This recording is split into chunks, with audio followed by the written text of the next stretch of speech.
권성동 원내대표님의 말씀을 듣겠습니다.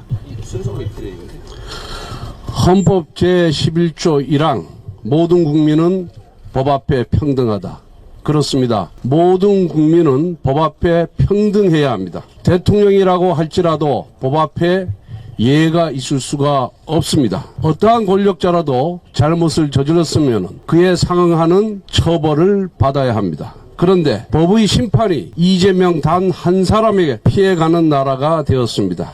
단 한 사람만을 위한 법 해석이 가능한 나라는 민주주의가 아닙니다. 5천만 국민 어느 누구도 피해갈 수 없는 사법부의 엄정한 심판을 이재명 단 한 사람만 피해갈 수 있는 나라는 공정한 나라가 아닙니다. 사법부는 가슴에 손을 얹고 말해야 합니다. 과연 대통령이라서 재판을 보류한 것입니까? 사법부는 대통령이 되었기 때문에 어쩔 수 없다고 말할 자격이 있습니까? 이재명 피고인에 대한 공직선거법 위반 사건 2022년 9월 8일에 기소되었습니다. 2023년 9월 말까지 재판이 마무리됐어야 합니다. 633 원칙에 따라 1년 안에 끝냈어야 할 재판을 2년 9개월이나 장장 끌었습니다. 대장동 위례 신도시 사건 2023년 3월 22일에 기소되었습니다. 장장 2년 3개월 동안 질질 끌었는데 아직도 1심 재판 선고를 하지 못하고 있습니다. 올해 2월 법원 인사로 대장동 사건 재판장이 교체되었을 때부터 재판이 장기화는 이미 예고되어 있었습니다. 사법부는 애초에 이 사건에 대한 판결을 내릴 의지가 있었습니까? 대선 전에는 선거 때문이어서 못한다고 하더니 대선 끝나고 나서는 대통령이 되었기 때문에 못한다. 모두 핑계 아니겠습니까? 제1야당 대표이기 때문에, 대통령 후보이기 때문에, 대통령이 되었기 때문에 그 다음에 또 무슨 핑계를 대겠습니까? 그냥 이재명이었기 때문에 재판을 끌어왔던 것 아닙니까? 정의의 여신 TK가 두 눈을 가렸습니다. 왜 가렸을까요? 법은 모든 사람 앞에 사사람 없이 공평무사해야 한다는 뜻이지 불의한 권력 앞에 눈 감으라는 뜻으로 TK가 눈을 감은 것은 아닙니다. 권력의 바람 앞에 미리 알아서 놓아버리고 스스로 원칙을 허문 사법부의 공정한 조언을 기대할 수가 없습니다.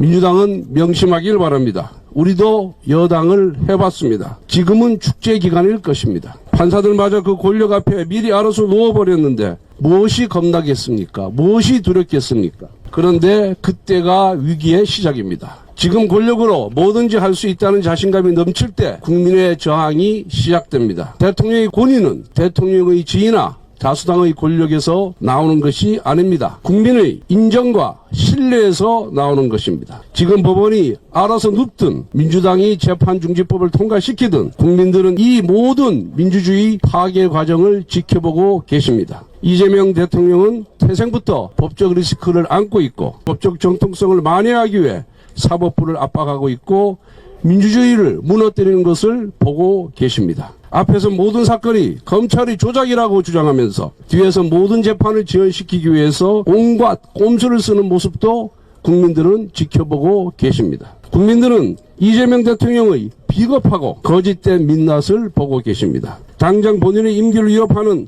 사법 리스크가 사라졌다고 생각하겠지만 국민 마음속에는 이재명 대통령의 법적 도덕적 권위도 무너졌습니다. 이재명 정부는 이제 특검의 칼춤을 치기 시작했습니다. 본인에 대한 수사와 재판을 회피하면서 다른 사람을 정치적 반대자들을 단죄하겠다고 칼을 휘두른다고 합니다. 나에게는 한없이 관대하고 남에게는 한없이 엄격한 정권이 과연 얼마나 오래 갈 수 있다고 생각합니까? 행정부를 장악하고 입법부를 장악하고 사법부까지 장악해서 총통 독재의 권력으로 무너진 권위에 대한 반발을 억누르려고 해도 민주주의를 영원히 억누를 수는 없습니다. 김영삼 대통령은 과거 자신을 포위한 경찰들에게 이렇게 말씀하셨습니다. 나를 힘으로 막을 수는 있다. 하지만 민주주의 길은 내 양심은 전두환이 뺏지 못한다라고 말씀하셨습니다. 지금 민주당이 사법부를 권력으로 억누르든 법으로 억누르든 힘으로 막을 수 있을지 모르지만 영원히 민주주의를 무너뜨릴 수 없다는 것을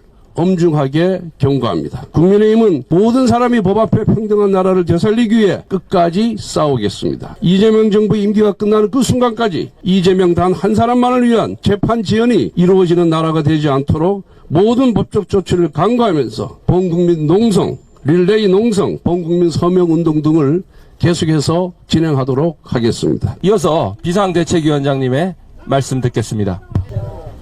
존경하는 국민 여러분, 그리고 함께 해주신 선배 동료 의원 여러분, 오늘 우리가 이 자리에 선 이유는 단 하나, 헌법을 지키기 위해서입니다.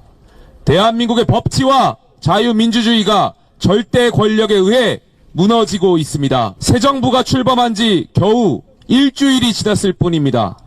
그러나 그 사이 대한민국 사법체계는 상상을 초월하는 속도로 흔들리고 있습니다. 이재명 대통령이 탐했던 권력의 진짜 목적은 국가도 국민도 아니라 오직 자신의 사법 리스크 방탄이었음이 적나라하게 드러나고 있습니다. 민주당은 행정부를 장악하기 전부터 입법권을 무기로 삼아 사법부 길들이기 작업을 벌여왔습니다. 이재명 대통령은 자신의 범죄 혐의에는 정치 탄압 딱지를 붙여댔고 법원에는 권력의 부역자 프레임을 씌웠습니다. 그리고 마침내 대법원으로 칼끝을 돌리고 있습니다. 헌법재판소도 예외가 아닙니다. 이 대통령은 자신의 형사사건 변호인들을 헌법재판관에 앉히려고 노골적인 시도를 벌이고 있습니다. 특히 과거 경기도지사 재직 시절 사실상 집사 변호사처럼 법률 자문을 받았던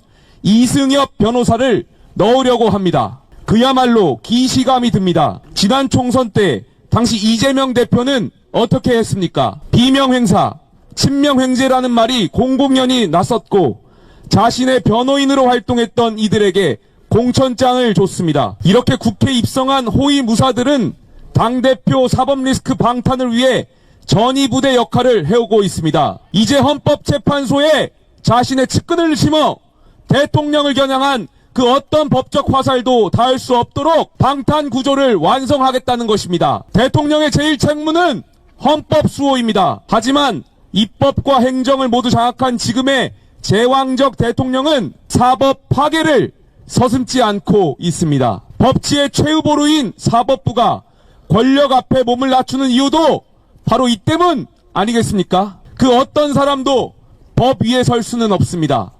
대통령이라고 예외일 수 없습니다. 권력이 법 위에 군림하는 순간 우리는 독재와 마주하게 됩니다.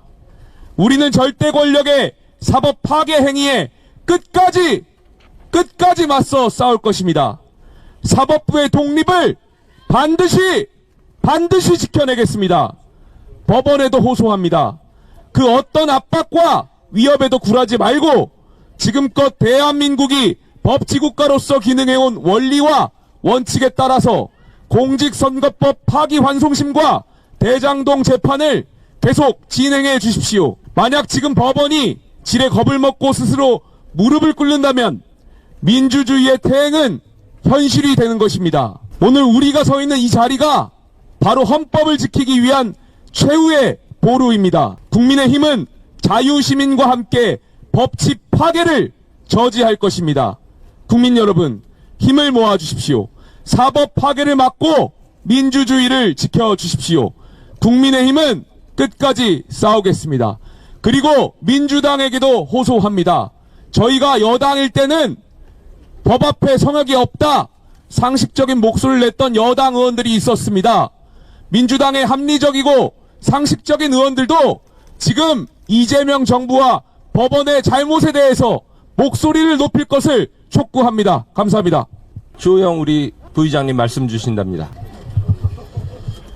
오늘 참 참담합니다. 우리가 사법부를 최후의 보루라고 하는 것은 헌법과 법률을 주상같이 시행해서 아무리 권력자라도 법 앞에는 평등하고 법 앞에는 예외 없다는 것을 보여주는 그런 기관이기 때문에 최후의 보루라고 하는데, 최후의 보루이기는커녕 제일 먼저 권력에 아부하고 무너졌습니다. 서울고등법원 형사7부 이재권 판사, 박주영 판사, 송미경 판사, 부끄럽지 않습니까? 당신들이 어떻게 서울고등법원의 판사들하고 떳떳하게 이야기할 수 있습니까? 우리 법제도가 사법부 독립을 보장하기 위해서 법관들의 신분을 보장해주고 법관 예우를 해주는 것인데, 이것을 용기와 소신을 가지고 지켜내기는커녕 제일 먼저 무너졌을 뿐만 아니라 오히려 권력에 아부했다고 볼 수밖에 없는 행태를 보이고 있습니다. 헌법 교과서 보십시오. 헌법학자 10명 중에 7명이 소추는 기소만을 말하는 것이지 기 진행되는 재판은 해당하지 않는다고 이야기를 하고 있습니다. 그리고 지금 민주당이 불과 몇 년 전에 홍준표 후보 시절에 재판 중인 사건은 대통령이 되었어도 계속한다고 떠들어댔습니다. 어디에 소추가 재판까지 포함한다고 되어 있습니까? 그리고 그런 중대한 결정, 국민의 64%가 대통령이 된 뒤에도 재판해야 되겠다고 하고 있음에도 불구하고 제대로 된 이유 설명 하나 없이 공보관의 헌법 84조 때문에 재판 추후 지정한다는 말밖에 없습니다. 이것이 저는 국민에 대한 예의도 아닐 뿐만 아니라 이렇게밖에 할 수 없는 것은 진행 중인 재판을 연기할 만한 근거가 없어서 논리를 못 만들어내기 때문에 이렇게 얼버무린 것이라고 봅니다. 서울고등법원은 이 재판부 말고도 형사 6-2부가 또 형편없는 짓을 했습니다. 최은정 판사, 이예설 판사, 정재호 판사, 이 사람들이 제대로 재판했으면 이재명 피고인은 벌써 대선에 출마도 할 수 없었습니다. 형편없는 논리로 무죄를 만들어서 대법원에서 파기환송되는 바람에 이런 사단이 생겨서 5건이나 재판을 받고 있는 사람이 대통령이 되어 있지 않습니까? 최은정 판사, 이예설 판사, 정재호 판사 1심보다 못한 형편없는 무죄 판결을 하고 대법원에서 압도적 다수로 유죄로 파기환송됐음에도 불구하고 말 한마디 없습니다. 책임지고 그만둬야 되는 거 아닙니까? 부끄럽지 않습니까? 이 재판 유죄로 1심처럼 했더라면 대법원 판결로 아웃됐을 거 아닙니까? 당신들 이런 판결 때문에 사법부 전체가 신뢰를 의심받고 독립성이 의심받는 수십 년간 이룩해왔던 사법부 독립 자체가 여러분 6사람의 부끄러운 판사 때문에 깨지는 거 아닙니까? 당신들은 사법 역사에 부끄러운 일로 두고 후손들에게 욕받을 것입니다. 지금이라도 양심 고백하고 사표를 내든지 아니면 재판을 진행하기 바랍니다. 이렇다고 그냥 넘어가지 않습니다. 우리 국민들이 사법부가 이렇게 법 앞에 비굴하게 무너지고 아부하는 꼴을 그냥 보지 않을 것입니다. 속히 시정해서 재판을 진행하기 바랍니다. 우리 윤상현 의원님 발언 신청 주셨습니다. 참으로 분노합니다. 참으로 참담함을 금할 수가 없습니다. 대한민국 사법부 스스로 헌법을 무너뜨리고 법 앞에 평등이라는 민주주의의 근간을 뿌리채 흔들고 있습니다. 공직선거법 이 파기환송식 사건 서울고법 연기했습니다. 서울중앙지법도 대장동, 백현동, 성남 위례 신도시, 성남FC 이재명 사건 연기했습니다. 전부 헌법 84조를 핑계로 댔습니다. 헌법 84조 핑계로 되는 것은 어불성설입니다. 직무유기입니다. 헌법 84조 대통령은 재직 중 내란 외환죄를 범하지 않고서는 형사상 소추되지 아니한다.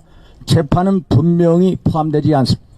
왜냐하면 헌법 68조 2항에 보면은 대통령 재선거 규정에 대통령 당선인이 판결로 자격을 상실한 경우라고 명백히 나와 있기 때문입니다.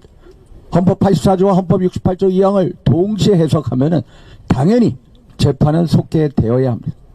그런데도 재판을 미루겠다? 이것은 이재명 정치 권력의 사법부가 무릎을 꿇은 것이요. 또 정책 면접을 준 것이요. 또 법 앞에 권력이 있다는 것을 만천하에 선포한 것입니다. 이래서는 안 됩니다. 국민이 용납하지 않을 것입니다. 이렇게 가면은 결국 아르헨티나의 카를로스 메넴, 베네수엘라의 우고 차베스 시대처럼 사법부의 굴욕의 역사가 재현될 것입니다. 결국 이재명의 괴물나라 독재국가의 공범이 되고 있다는 사실을 꼭 명기해야 합니다. 꼭 기억해야 합니다. 사법부 독립, 사법부 스스로 지켜야 합니다. 사법부는 오직 헌법과 법률과 양심에 따라 재판하면 그만입니다. 그러면 우리는 국민이 옆에 있을 거고 우리도 곁에서 지켜줄 것입니다. 대한민국 사법부의 자성을 촉구합니다. 이상입니다. 원내수석 부대표님 말씀 듣겠습니다. 존경하는 국민 여러분, 오늘 우리 국민의힘 의원들은 대한민국 사법부의 독립을 지키고 헌법을 지키기 위해 이 자리에 섰습니다. 그리고 또한 대한민국 사법부의 각성과 반성을 촉구하기 위해 이 자리에 섰습니다. 그저께 서울고등법원은 대법원에서 파기환송한 이재명 대통령에 대한 공직선거법 위반 사건에 대해 무기한 연기를 했습니다. 또한 어제 서울중앙지법은 대장동 사건, 백현동 사건, 위례신도시 사건, 성남FC 사건 모두를 무기한 연기했습니다. 권력 앞에 입법권을 장악하고 행정권까지 장악한 이재명 권력 앞에 스스로 무릎을 꿇은 것입니다. 절대 권력 앞에 사법부가 바람에 미리 눕듯, 미리 풀이 눕듯 굴복해버린 것입니다. 재판부는 모두 헌법 84조를 예로 들었습니다. 헌법 84조에 어디에 재판이 들어있습니까? 소추기관이 법원이라고 얘기하는 사람이 대한민국에 단 한 사람이라도 있습니까? 대한민국 사법부가 스스로 이렇게 무너진다라면은 대한민국 자체가 무너지는 것입니다. 법원의 역할은 그 어떤 권력과 압력에도 불구하고 법과 원칙을 지켜내고 모든 사람이 법 앞에 평등하다는 원칙을 지켜내는 것입니다. 그런데 스스로 권력 앞에 굴복하는 사법부라면은 그 존재 이유가 없는 것입니다. 이 결정을 한 법관 역시 마찬가지입니다. 결코 역사의 평가에서 자유로울 수가 없을 것입니다. 국민 여러분, 사법부의 독립은 저절로 지켜지는 것이 아닙니다. 사법부의 구성원들이 피땀 흘린 노력을 해야 하고 모든 국민들이 함께 할 때만 사법부의 독립이 지켜졌고 지금까지 그런 노력들이 쌓여서 오늘날의 사법부 독립이 이루어진 것입니다. 법원 스스로가 사법부의 독립을 무너뜨린다면은 법원은 존재 이유가 없습니다. 우리 국민의힘이 사법부의 파괴, 민주주의를 지켜내고 법치주의를 지켜내겠습니다. 국민 여러분, 국민의힘과 함께 법치주의를 지켜주시고 민주주의를 지켜주십시오. 헌법을 수호해 주십시오. 감사합니다.